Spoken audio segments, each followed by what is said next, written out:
ಏನಿದೆ ಏನು judgment copy? ಎಷ್ಟು ಸತಿ ಗಲ್ತಿ ಸಲ್ಲಕ್ಕೆ ಎಷ್ಟು ಸತಿ ಎಷ್ಟು ಕೇಸ್ಗಳಿವೆ ನಿಮ್ಮ ಮೇಲೆ? ಎಷ್ಟು ಕೇಸು? कितने केस तुम्हारे पर है? एक ಏನು ಕಳ್ತನ ಮಾಡಿದ್ರಿ? चोरी का क्या चोरी किया? कांच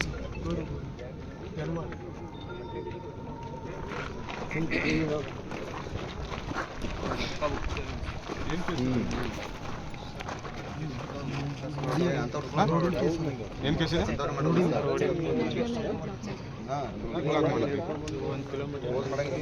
ನೀನು ಹೆಂಗೆ ಬಂದಿದ್ದಿ ಇಲ್ಲಿಗೆ?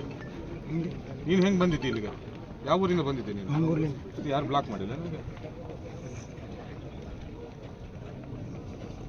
ನಿನಗೇನು ಹಕ್ಕಿದೆ ಹೈವೇ ಬ್ಲಾಕ್